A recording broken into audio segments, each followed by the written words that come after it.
Okay, this video is, in this video we're going to solve some RC and RL circuits using the techniques that we've learned. Let me remind you of something you probably already know.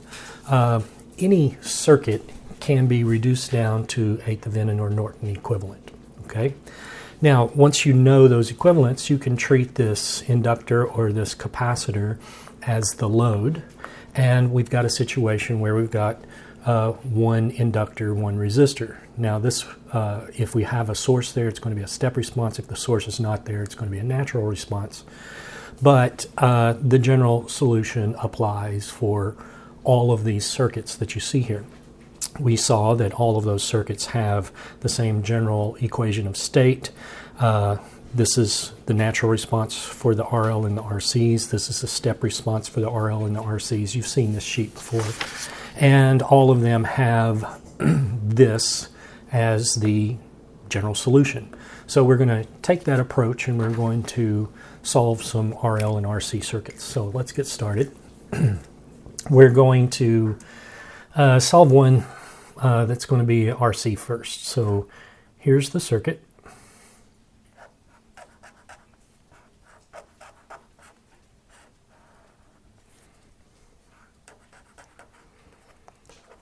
Switch and capacitor. So this is 3 microfarad. What we're interested in is V naught, which is the voltage across the capacitor there. Here is the switch. That switch is closed at T equals 0.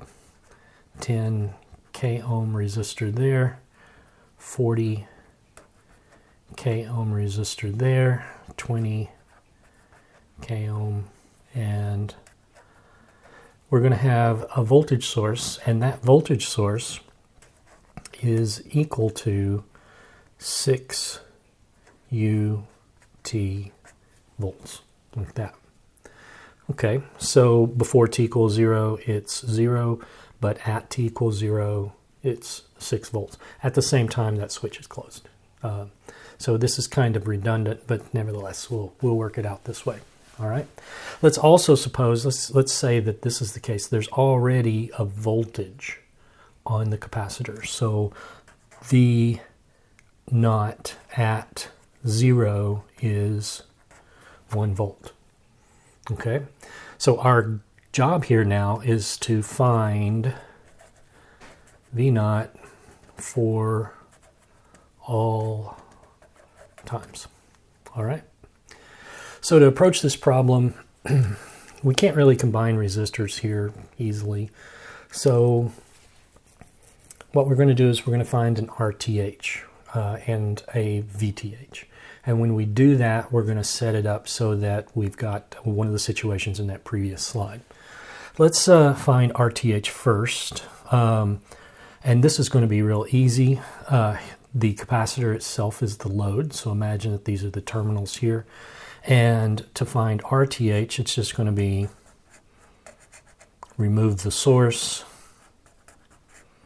and figure out what the equivalent resistance is for this. Okay, once the source is removed. Okay, so everything's in k ohms here. So we're going to have a 20 that's in parallel with a 40, and then we're going to add to that the 10. Okay, so what does that turn out to be? Well, according to my calculation, it is 23.33 k ohm. All right, so that's what RTH is, 23.33 k ohm. Okay. Now, at this stage, we could go ahead and compute tau. Tau is going to be RTH times C, times that capacitor there.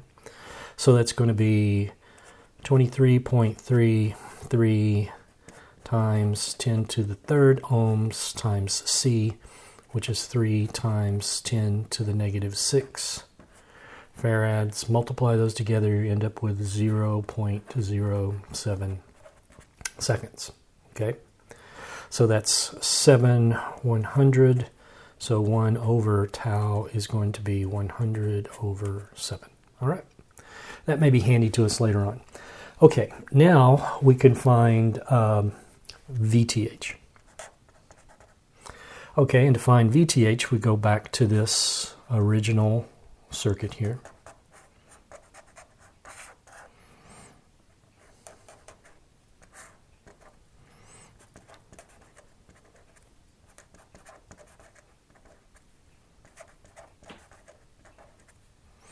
And this, for any time greater than 0, is going to be 6 volts there. So our VTH, keep in mind, is after t equals 0 here. Okay, so what is this voltage that's going to be VTH right across those two terminals?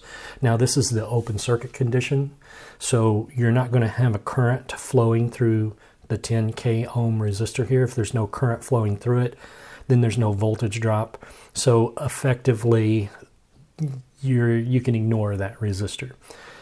When it comes to calculating VTH, it's really going to be the voltage across the 40K ohm here. And that's what we're going to be interested in. And this is real easy because it's a voltage divider down.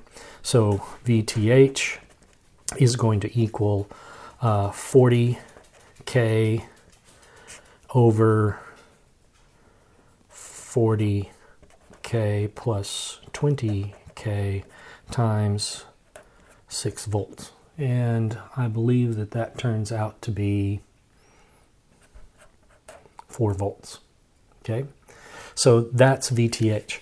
Now, if you'll think about it here, that's also going to be V final, because that VTH across those two terminals right there, once the capacitor is fully charged, so let's say there's a current coming down this way after t equals 0, and that's what's fully charging the capacitor here.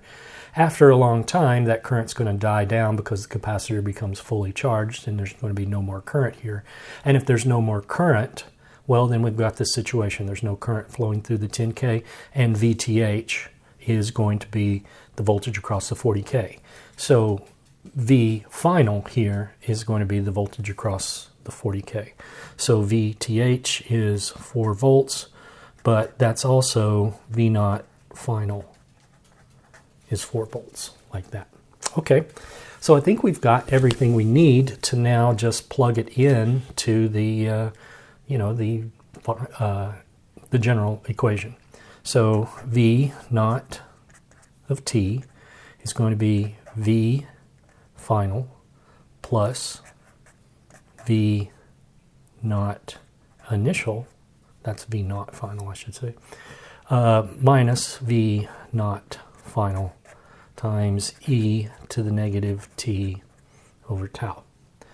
Okay, so this is going to be equal to 4 plus, now the initial here was 1, so 1 minus the final, which is 4, times e to the negative t over 0.07 volts.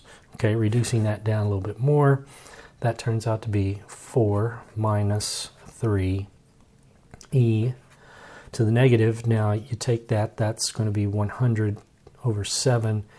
That turns out to be, according to my calculations, 14.29 t. So that number of volts, that is V naught of t, that right there. Okay, so let's see if that applies. Before t equals 0, the voltage should be 1 volt. So let's see, before t equals 0, nope, it's not going to work out that way. And the reason it's not going to work out that way, if you tried to plug in a t equals negative some number here, is because we have this singularity function and it's part of the source, so we need a singularity function here as part of the solution. So here's where it needs to be inserted. V naught of t equals 4 minus 3 times e to the negative 14.29 t multiplied by u. of t, like that. That is the number of volts, okay? Now, before t equals 0, all of this is, that's going to be 0, so this exponent of the exponential is going to be 0, so e to the 0 is going to be 1, so we're going to have 4 minus 3 is just going to be 1 volt before t equals 0. After t equals 0, then this is 1, and it's going to follow that equation right there. Okay, so you must include the singularity function. That's very important if you have a singularity function as part of your original problem there. Okay, so this is the solution for the voltage across the capacitor, and that's all we were interested in for that problem, so we'll just stop there and move on to another problem. Okay, let's do another one.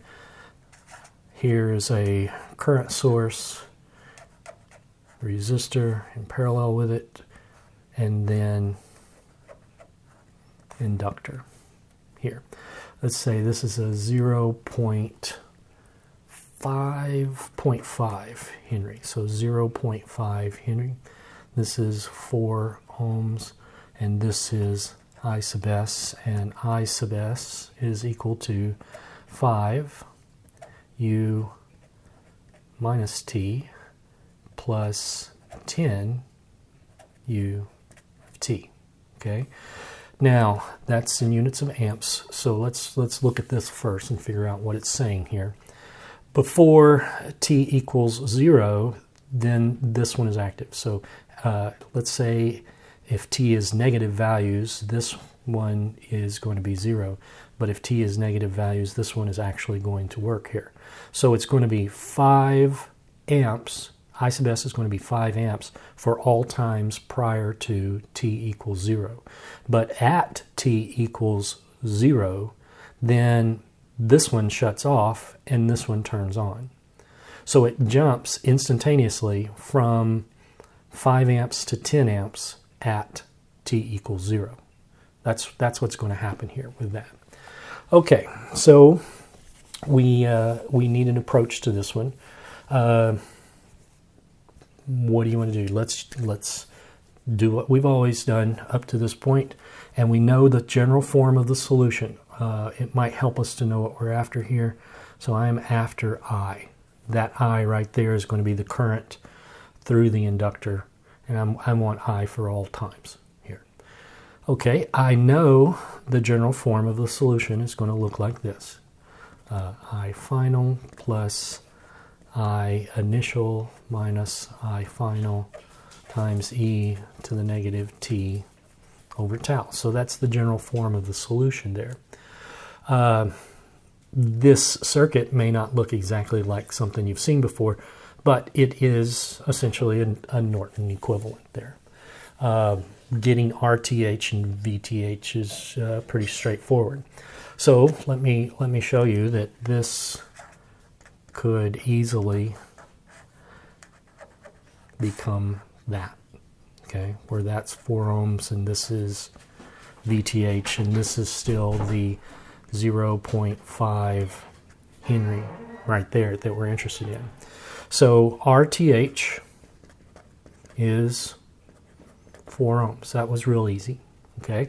Now that I have RTH, I can figure out what tau is. Tau equals L over R, so that's 0.5 Henry divided by 4 ohms. That turns out to be 0.125 seconds. And if you take the reciprocal of that, 1 over tau is going to be 8. Okay. So what about I final? Well, look at this. I final after a long period of time based upon your circuits knowledge. All of this current is going to be going through the inductor after a long time, okay? So after t equals 0, all of that current is 10 amps. So I final is pretty straightforward. You can see that that's going to be 10 amps, okay? What about I naught? Well, that's the same thing as I 0 at t equals 0. Well, before t equals 0, what is the current? It's 5 amps, okay? and it's only at t equals 0 that it does the switch. So if we say I at 0 minus is 5 amps, then because a inductor cannot have an instantaneous change in current, can't change suddenly, this has to be I at 0 plus as well. Okay. Now, all of that is just largely by inspection here. So with that information, we can go ahead and write down our final answer. I of t is going to be 10 plus 5 minus 10 e to the negative 8t amps. Okay, reduce it down a little bit more. 10 minus 5 e to the negative 8t amps. Okay, there's our solution for the current. However, we've got to include a singularity function. So 90% of the time the singularity function is going to go with the t, and in this case it would. But you better double check it. Before t equals 0, let's see, what is the current going to be? Before t equals 0, this is going to be 0. So the exponential is going to be a 1. And that's going to be 10 minus 5. So 10 minus 5 is 5. So it's going to be 5 amps, exactly the way we anticipate it to be. After t equals 0, then this becomes 1, and it's going to do that. Okay? All right. So it does look like it works out. Now let's say we wanted the voltage. What's the voltage? The voltage is this voltage right here across that inductor. Well, you could figure it out. V of t is going to be L di of t dt. So you can take this and plug in for L and take the derivative of this function here. And when you do that, you're going to get 20 e to the negative 8t volts. So there's the voltage for this. Now, we derived that voltage using L di dt. But we could have derived that voltage using the general equation. For example, we could say the voltage as a function of time is going to be equal to V final plus V at 0 minus V final e to the negative t over tau. We could do that right there. Well, we need to know what the final value is. What is the final voltage? Well, after a long period of time, all of the current is going through the inductor. The inductor behaves as a piece of wire. So we can say V final is going to be 0. Okay. Well, then what about V at t equals 0? What's it going to be then? Well, at t equals 0, when it's making the switch from 5 to 10 amps there, what is that voltage going to be? Well, the voltage is this right here. It's the same voltage there as it is there. Well, what's happening is that you've got a current of 5 amps on the other side of t equals 0. So on the negative side of t equals 0, it's 5 amps. On the positive side of t equals 0, it's also going to be 5 amps. So 5 amps is what's going here. Okay? And then how does that affect the voltage? Well, if 5 amps is going here, as it switches from 5 to 10, that means the other 5 has to be going down this way. Okay? So it's really, remember, the resistor can have an instantaneous change in current. It's the inductor that cannot. So 5 amps is what's going over here. Did it switch instantaneously? The other 5 amps is going over here down through this resistor. So the voltage across this inductor is going to be the same as the voltage across that resistor because they're both in parallel. So what does that mean? That the voltage at t equals 0 is just going to be I times R. So it's going to be 5 amps times 4 ohms. So that just makes it 20 volts there. Okay, so with that information right there, we can go over here and say V final is 0 plus V initial, 20 minus 0, e to the negative, and now tau is going to be exactly the same. Tau didn't change at all, so it's still negative 8t. Okay, reduce that down, simplify that, and that is just 20 e to the negative 8t volts. So there is our voltage across the inductor. And where does it need that? It needs the singularity function, the unit step function right there. Okay, so those are our two solutions for the current and the voltage through that inductor there. Okay, let's that problem's done. Let's do another one. Let's say I've got very similar problem here.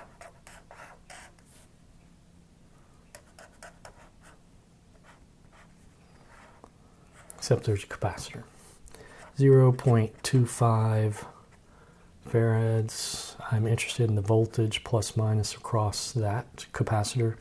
This is 2 ohm, 6 ohm, and I sub s, where I sub s is just 5 U of t amps. Okay, and what we want to do is we want to find V as a function of time. Okay, well, by this point you should know what the general form of the solution is going to look like. It's going to look like this. V of t is equal to V final plus V initial minus V final e to the negative t over tau. Okay. Well, what is tau going to be? Well, you need to figure out what RTH is going to be here. So that's really straightforward. Remove the source, and this is a current source, so you just truly remove it to figure out that we've got a 6 and a 2. To get RTH, 2 ohm, 6 ohm, we've removed the source there, and so what is that? That's just 8 ohms. So RTH equals 8 ohms. Okay. Then tau is going to be RTH times C, so it's going to be 8 times 0.25, so that's just going to be 2 seconds. Okay. Then 1 over tau is going to be 1 over 2, or 0.5. Okay. All right. Now we need V final and V initial, and we have to rely upon our circuits knowledge, and just by inspection you should be able to tell me what V0 is. Okay. Before t equals 0, there is no current flowing, there is no initial charge on the capacitor. So if there's no current flowing, or I sub s is 0, then the voltage across the capacitor initially is going to be 0. Okay, what about V final? Well, this is V evaluated at t equals infinity. So long time. So what is that? That's just going to be, well, the current I sub s after a long time times 6 ohms. Okay, so now think this through. At t equals 0, this becomes 5 amps, and we've got 5 amps flowing. It's going to charge up the capacitor, but after the capacitor is fully charged, there is no more current flowing through here. So if there's no more current flowing through there, there is no voltage drop on the 2 ohm. So the voltage of this capacitor then is just the same as the voltage across the 6 ohm. So that's where this comes from. This I sub s after a long time And when I mean after a long time, I mean after the current through the 2 ohm is stopped, then all of that current is flowing through the 6 ohm. So what is that going to be? That's going to be 5 amps times 6 ohms. So this is going to be 30 volts. Okay, so we're ready to write down our final solution. V as a function of time is going to be V final, 30, plus V naught, 0, minus 30, e to the negative, and we can write it this way, T over 2. Okay, volts, like that. Okay, well, simplify that a little bit more, and we've got 30 times 1 minus e to the negative t over 2 volts. So there is our final answer for that one. Okay, now that's about as far as I want to go here. We've worked 2-3 problems here now for RL and RC circuits. Next video, we're going to turn our attention towards RLC circuits. And I will warn you, it's a little bit heavy on the math side, so it would probably help you if you were to review RLC circuits, natural and step responses for RLC circuits in the textbook before we get there. Okay, so see you next video.